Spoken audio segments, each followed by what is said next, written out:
বিশ্ব সংবাদে আপনাকে স্বাগত। শুরুতেই জানাবো হাতে পাওয়া সর্বশেষ আন্তর্জাতিক সংবাদের শিরোনাম, পরে বিস্তারিত। জানিয়ে দেব এই মুহূর্তে হাতে পাওয়া সর্বশেষ গুরুত্বপূর্ণ আন্তর্জাতিক সংবাদ। ইরান ইসরায়েল ফিলিস্তিনি ত্রিমুখী যুদ্ধ চলছে। শুরুতেই থাকছে ইসরায়েল সরকারের ভয়াবহ দ্বন্দ্ব, নেতানিয়াহুকে গাঞ্জারের পদত্যাগের আল্টিমেটাম।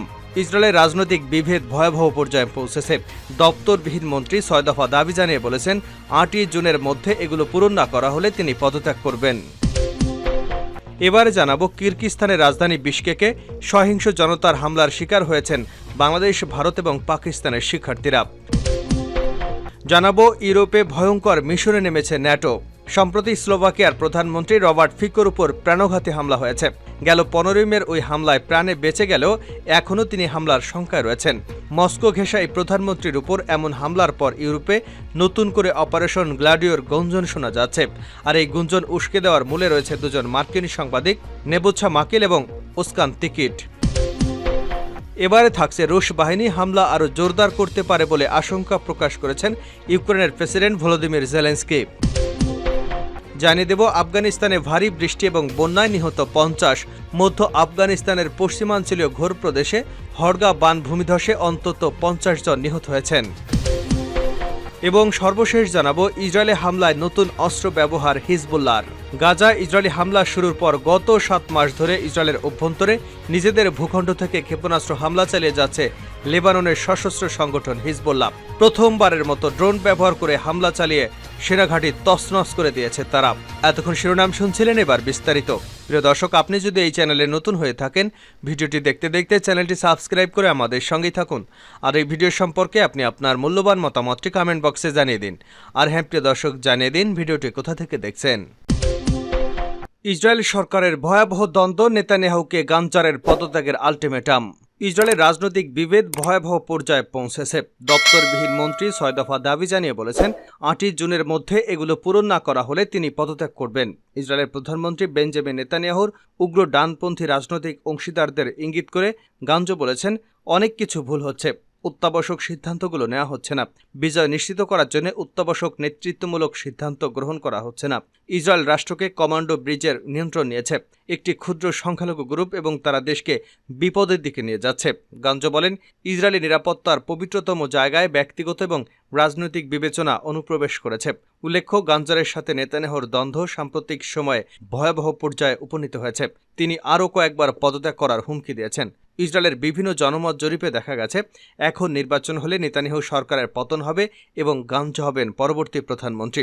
গাঞ্জ ৬ দফা লক্ষ্য বাস্তবায়নে নেতানিয়াহুকে আল্টিমেটাম দিয়েছে। এগুলো বাস্তবায়ন না হলে তিনি পদত্যাগ করবেন বলে জানা গেছে। শুরুতেই রয়েছে পণবন্দীদের ফিরিয়ে আনা, দ্বিতীয়ত হামাসকে ধ্বংস করা এবং গাজা উপত্যকাকে অসামরিকীকরণ করা, তৃতীয়ত গাজা একটি আমেরিকান, ইউরোপিয়ান, আরব, ফিলিস্তিনি বিকল্প পরিচালনা ব্যবস্থা প্রতিষ্ঠা করা, তবে এতে হামাস বা ফিলিস্তিনি কর্তৃপক্ষ আব্বাসের অন্তর্ভুক্তি থাকবে না। চতুর্থত ১ সেপ্টেম্বরের মধ্যে উত্তরের আদিবাসীদের প্রত্যাবাসন এবং পশ্চিম নেগেভের পুনর্বাসন। ৫ম নম্বরে রয়েছে ইরানের বিরুদ্ধে মুক্ত বিশ্ব এবং আরব দুনিয়ার চুক্তি সহ একটি সাধারণ উদ্যোগের অংশ হিসেবে সৌদি আরবের সাথে সম্পর্ক স্বাভাবিক করা এবং সর্বশেষ ইসরায়েলি জাতীয় সার্ভিস সৃষ্টি করা, যার ফলে সকল ইসরায়েল দেশের সেবা করা এবং সর্বোচ্চ জাতীয় প্রয়াসে অংশ নিতে পারবে।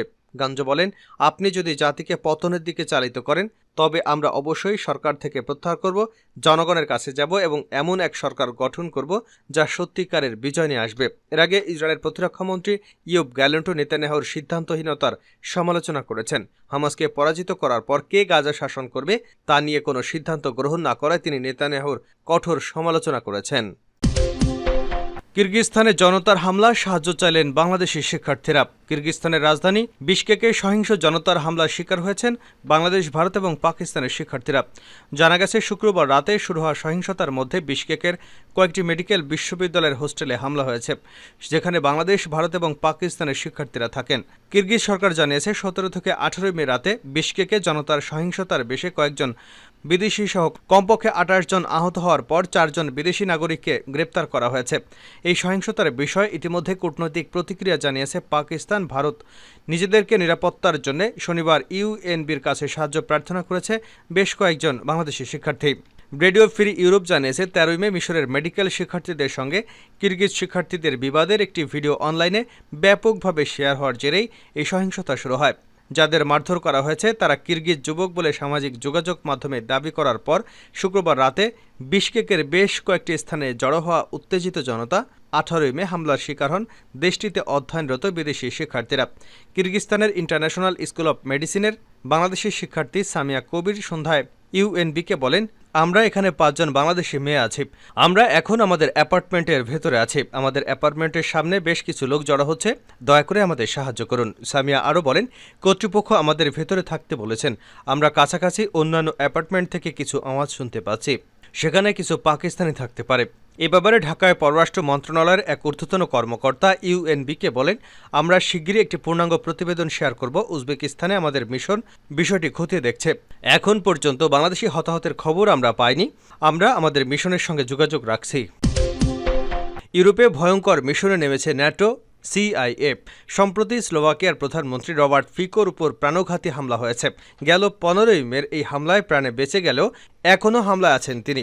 মস্কো ঘেঁষা এই প্রধানমন্ত্রীর উপর এমন হামলার পর ইউরোপে নতুন করে অপারেশন গ্লাডিওর গুঞ্জন শোনা যাচ্ছে। আর গুঞ্জন উস্কে দেওয়ার মূলে রয়েছে 2 জন মার্কিন সাংবাদিক, নেবোচ্ছা মালিক এবং ওস্কান তিকিট। এই 2 সাংবাদিক বলছেন, অপারেশন গ্লাডিওর অংশ হিসেবে এ হামলা চালানো হয়েছে।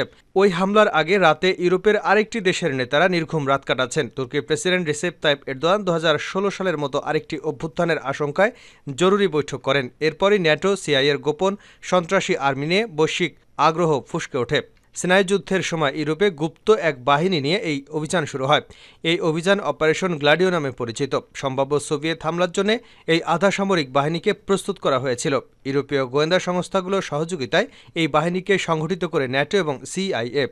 পশ্চিম ইউরোপে সাম্যবাদ ছড়িয়ে পড়ার আশঙ্কায় পশ্চিমারা এটাকে রক্ষাকবচ বানিয়েছে। 1990 দশকের শুরুর দিকে ইতালিতে গ্লাডিওর অস্তিত্ব জানা যায়। তখনকার ইতালীয় প্রধানমন্ত্রী গ্লাডিওর কর্মকাণ্ড প্রকাশ করেন। জানা যায়, বামপন্থীরা যেন ক্ষমতায় আসতে না পারে এবং রাজনৈতিক পরিস্থিতি অস্থিতিশীল করে তুলতে বোমা হামলা এবং আততায়ী হামলায় সঙ্গে জড়িত ছিল এই নেটওয়ার্ক। এ নিয়ে পরে ইতালি এবং বেলজিয়াম এবং অন্যান্য দেশের পার্লামেন্টারি তদন্তও হয়। হামলা জোরদার করতে পারে রাশিয়া, আশঙ্কা জেলেনস্কির। রুশ বাহিনী হামলা আরও জোরদার করতে পারে বলে আশঙ্কা প্রকাশ করেছেন ইউক্রেনের প্রেসিডেন্ট ভলোদিমির জেলেনস্কি। শুক্রবার এক সাক্ষাৎকারে এমন আশঙ্কার কথা জানিয়েছেন তিনি। একই সঙ্গে মিত্রদের কাছে আকাশ প্রতিরক্ষা ব্যবস্থা, যুদ্ধবিমান দেওয়ার আহ্বান জানিয়েছেন জেলেনস্কি। শনিবার এপির খবরে এ তথ্য জানা গেছে। সম্প্রতি যুদ্ধক্ষেত্রে ব্যাপক অগ্রগতি হয়েছে রুশ সেনাদের। ইউক্রেনে একের পর এক গ্রাম দখলে নিচ্ছে তারা। খার্কিভ অঞ্চল জুড়ে এমন পরিস্থিতি দেখা গেছে। এমন পরিস্থিতিতে কয়েকদিন আগে ইউক্রেনের প্রেসিডেন্টের অফিস জানিয়েছে, আসন্ন দিনগুলোতে আন্তর্জাতিক যে সফর রয়েছে তা স্থগিত করবেন জেলেনস্কি। অর্থাৎ তিনি দেশেই থাকবেন, কারণ খার্কিভের পূর্বাঞ্চলে রুশ সেনাদের ব্যাপক অগ্রগতি হয়েছে। জেলেনস্কি আগামী মাসে সুইজারল্যান্ডের অনুষ্ঠেয় শান্তি সম্মেলনে যোগ দিতে চীন এবং উন্নয়নশীল বিশ্বের অনেক দেশের প্রতি আহ্বান জানিয়েছেন। তিনি বলেছেন, চীনের মতো বিশ্ব খেলোয়াড়দের রাশিয়ার উপর প্রভাব রয়েছে। জেলেনস্কি আরও বলেছেন, আমরা চাই ন্যায্য শান্তির সঙ্গে যুদ্ধ শেষ হোক। পশ্চিমারা চাচ্ছে যত দ্রুত সম্ভব যুদ্ধ শেষ হোক। রুশ আগ্রাসনের মুখে খার্কিভ থেকে হাজার হাজার লোক পালাতে বাধ্য হয়েছে। এই পরিপ্রেক্ষিতে তিনি বলেছেন, খার্কিভের পরিস্থিতি আমাদের নিয়ন্ত্রণে, তবে সেখানে স্থিতিশীলতা নেই। সাক্ষাৎকারে জেলেনস্কি আকাশ প্রতিরক্ষা প্রসঙ্গে বলেছেন, দেশ রক্ষায় প্রয়োজনের তুলনায় ইউক্রেনের শুধু 25% আকাশ প্রতিরক্ষা ব্যবস্থা রয়েছে। সর্বশেষ জানাবো, ইসরায়েলে হামলায় নতুন অস্ত্র ব্যবহার হিজবুল্লাহর। গাজায় ইসরায়েলি হামলা শুরুর পর গত 7 মাস ধরে ইসরায়েলের অভ্যন্তরে নিজেদের ভূখণ্ড থেকে ক্ষেপণাস্ত্র হামলা চালিয়ে যাচ্ছে লেবাননের সশস্ত্র সংগঠন হিজবুল্লাহ। তবে প্রথমবারের মতো ড্রোন ব্যবহার করে হামলা চালিয়েছে সংগঠনটির যোদ্ধারা। গত সপ্তাহে উত্তর ইসরায়েলে চালানো ওই হামলার লক্ষ্যবস্তু ছিল একটি সামরিক পোস্ট। সেখানে 2টি ক্ষেপণাস্ত্র নিক্ষেপণ করেন যোদ্ধারা। ইসরায়েলি সেনাবাহিনী বলছে, ওই হামলায় 3 সেনা নিহত হয়েছেন। এর মধ্যে একজনের অবস্থা গুরুতর। খবর এপির। গত বৃহস্পতিবার হিজবুল্লাহ যোদ্ধারা ইসরায়েলি আকাশসীমার মধ্যে থেকেই এ হামলা চালায়। এটি ড্রোন ব্যবহার করে তাদের প্রথম সফল ক্ষেপণাস্ত্র বিমান হামলা বলে মনে করা হচ্ছে। সাম্প্রতিক সময় ইসরায়েলের উপর আক্রমণ জোরদার করেছে সংগঠনটি। বিশেষ করে গাজা উপত্যকার দক্ষিণাঞ্চলীয় রাফা শহরে ইসরায়েলি আক্রমণ এবং সামরিক অভিযান শুরুর পর থেকে গাজায় গণহত্যার প্রতিবাদে ক্রমেই ইসরায়েলের অভ্যন্তরের আরও গভীরে আঘাত করেছে হিজবুল্লাহ, যে কারণে তারা নতুন এবং আরও বেশি উন্নত অস্ত্র ব্যবহার শুরু করেছে। এ বিষয়ে লেবাননের রাজনৈতিক বিশ্লেষক ফয়সাল আব্দুল সাত্তার বলেছেন, এটি ইসরায়েলকে পাঠানো একটি বার্তা মাত্র। এর অর্থ আমাদের যা আছে শুধু তার একটি অংশ মাত্র এটি। প্রয়োজন হলে আমরা আরও বেশি আঘাত হানতে সক্ষম।